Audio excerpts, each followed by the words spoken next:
How he's going? I'm working on this Holly.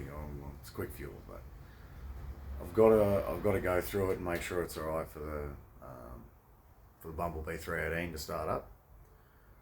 So I figure I'll do a bit of a quick rundown on Holly emulsion basics because I had to learn when I started mucking around with Holly emulsion bleeds. I had to learn the hard way because I couldn't find any info on it. I read books front to back and scoured the internet and couldn't find anything on it. So I'll run through Holly emulsion basics, even though it's a quick fuel. So I'll run through they're the same. You know what I mean? They're the same. I'll run through the basics of Holly emulsion, and yeah, we'll just I'll just try and explain it a bit. I've always found myself, if I know why, if I know how something works and why it does this or that, what if I know the purpose of it and how it works, I've got a better opportunity to tune it. Or even if I make an adjustment and it does something, and I made the wrong adjustment, if you know why, I've always found that I know the mistake. The way you did it. If you did something wrong, it can often be better than if you just got it right the first time. So it's easier to learn, I find, if you know how it works. So here we go. Yeah, Holly emulsion basics. That's where we go. All right, first things first. Got to get the carburetor off.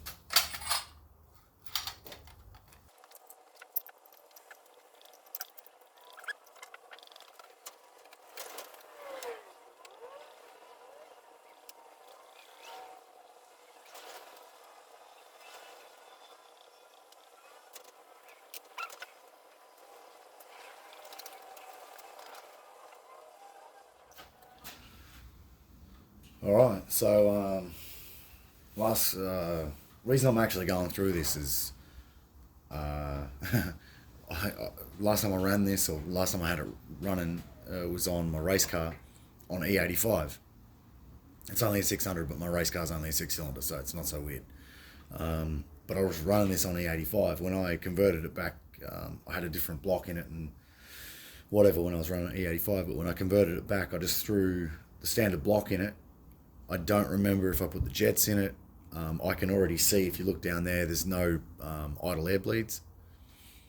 So I can already see it's at least missing the air bleeds on the idle side. I can't remember if I put jets back in it. I remember when I converted it back from E85, I just pulled all the bits and pieces out of it, and because obviously you need a much bigger jet for E85, you need a completely different metering block, you need different air bleeds. It needs a fairly different setup. So I got to check the idle jet. I got to check. I got to see what's in it. Basically, I got to see what parts are in it to get it right for the 318. So that's my reason for pulling it down. And I just figure while I've got it apart, I'll do another little, have a side rant. Anyway. Loose, oh yeah.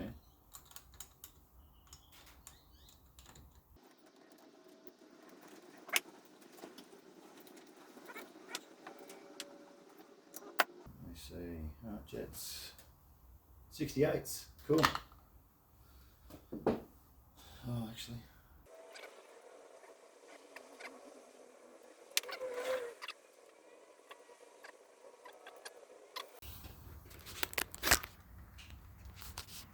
Okay, so it's still got the idle transfer slot jets in it. That's good.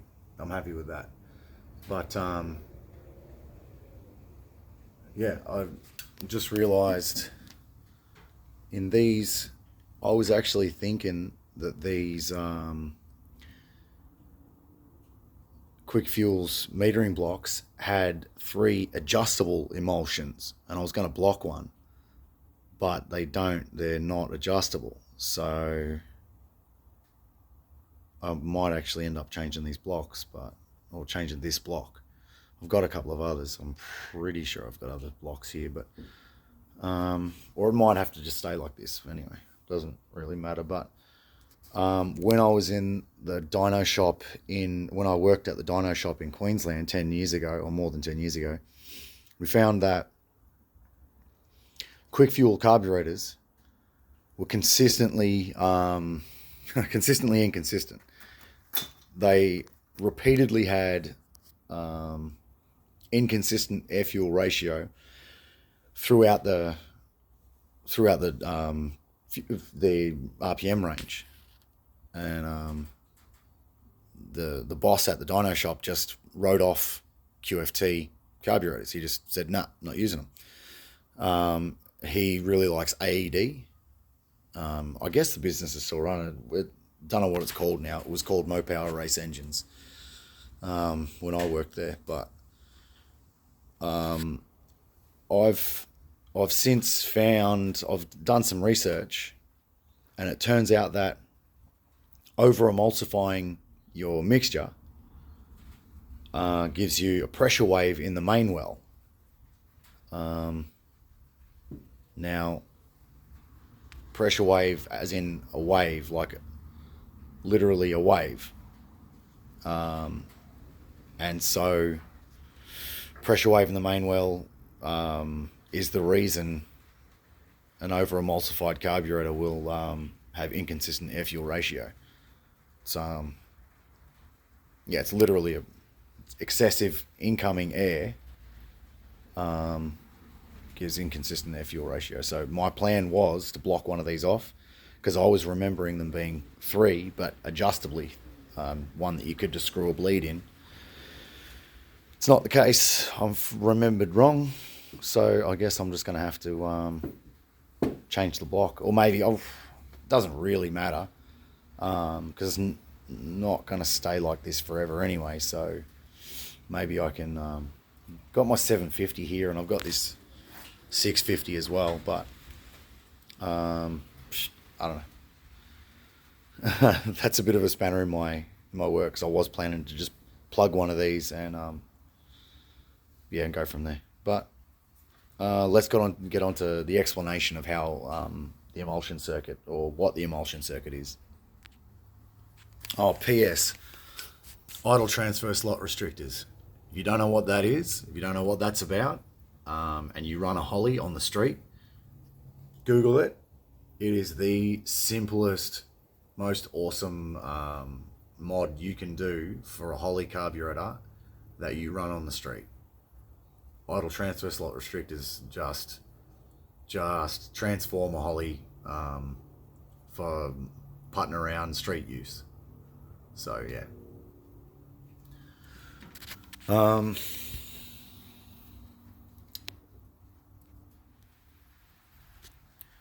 Okay, let's get into emulsion basics, right? So meter and block goes on there. Fuel bowl goes on in front of it. Fuel levels up to kind of here-ish, you know. Obviously, main jets at the bottom of the main well. Well as in, like Timmy O'Toole falling down the well. It's a well, like a vertical column with liquid at the bottom. So these passages are drilled in to the metering block here. That's the main well. It's drilled down, obviously. Where are we? And the main jet is at the bottom. The jet obviously meters the fuel entering in. Bigger jet, more fuel, it's not hard to understand. And sorry to dumb this down for the guys who already know. The guys who already know what I'm talking about. Just let me get to the point. All right, so we have... I'll go here. So on this side of so this is, again, the main well, right? Straight down there. But these angle through to the main well. Same as the angle channel here goes through to the main well as well. This over here is the idle well. And yeah, it's plugged at the top. Again, that's the idle jet in there. and angles through, hang on a second, angles through to the idle well. Yeah, I mean, pretty basic, but we're focused on the main well today. So yeah, right. So emulsion is mixing air and fuel. That's what it is at the the crux of it. So air comes through here and gets sucked in there by the column of fuel that's moving. Right, it comes out of the angle channel and out the boosters. Hold on a second. So it's actually because of the choke tower on this, it's going to be too hard to explain or too hard to illustrate. So I'll go to the secondary, even though, this doesn't have a metering block and whatever. Anyway, I'll go to the secondary for explanation. So high-speed air bleed gives air to, where are we? This passage here. So the high-speed air bleed is up, where are we? Kind of here, allowing air into this passage and then through into those three jets. And they are jets. So you can see, yeah. I was actually hoping they were adjustable because that would have been really nice. Just plug one of them and problem solved. But, so we got the main well here. Obviously, wait a second. Jet at the bottom providing fuel.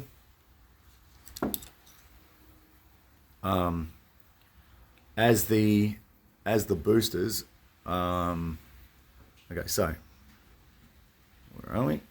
So the angle channel here goes back down to the main well, seals onto the main body of the carburetor here. So there's a link through, and again, I'll illustrate on the secondary because you can see it, can't see it on the primary because of the choke tower. So the booster seals onto the angle channel here at the main body. Seals on, I hope I can point this out, yeah? Seals to there, which then leads down on the angle channel, leads down to the main well. Simple. This is just the anatomy of it. And I apologize for the guys who already know what I'm talking about, but I will get to the point. So,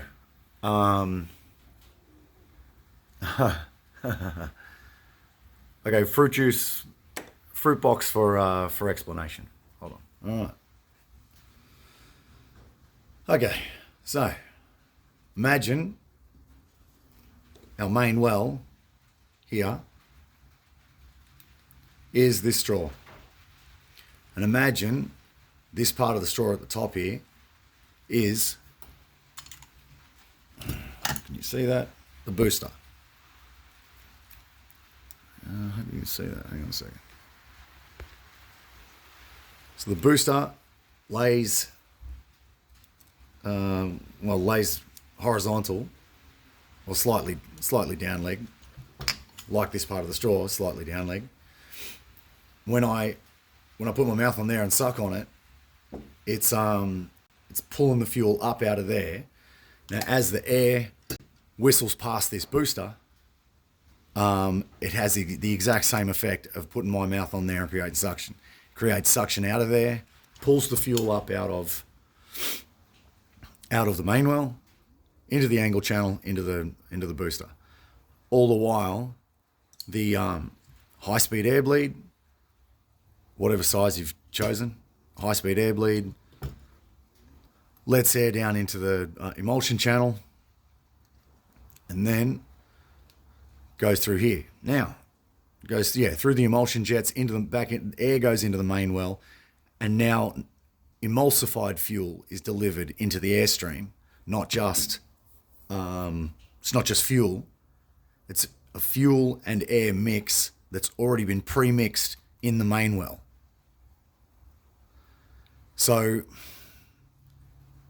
here's the part where I've actually got to give you demonstrations on this. Hold on. All right. So we've got our main well and our booster, right? Now, if I punch a hole in this, it's going to emulsify my juice. It's going to be a mix of air and juice by the time it gets into my mouth. And I hope that makes sense. But the difference in if I put a hole in it up here or if I put a hole in it down here affects the amount of suction that it requires to pull liquid into my mouth. And it's exactly the same in the carburetor. Where you put a bleed, if you have them all down low or if you have them all up high, or if you have two stacked right up high, the traditional Hollies, I wish I had a block here. I'd have to pull that Holly apart. Forget it anyway. Traditional Hollies had them, basically they always just had two. Hang on, let me see. Where are you? Yeah, so they always just had two, basically in between those three. And that was just what every plain old cast zinc Holly metering blocks had for eons, for decades, That's just what they had. Guys started modifying them, I guess into the 90s, Barry Grant and all them guys that, Braswell and all the other guys that build carburetors, started modifying them, and Holly have caught on and said, all right, sweet, so we'll just modify our own carburetors as well. Why wait for someone else to do it? Why don't we just, have those tunable, adjustable bits and pieces as a standard feature rather than, have to modify it yourself or whatever. But so, bottom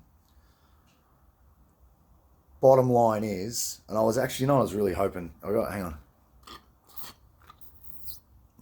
No, I got blackcurrant so that it would be darker, but I still can't see it up the straw anyway, so forget it. Now, putting a hole in the straw right down the bottom means that it requires a larger amount of suction to get fuel all the way up. So larger amount of suction is a larger amount of airspeed past the booster. So that's high RPM we're talking about. That's pretty obvious.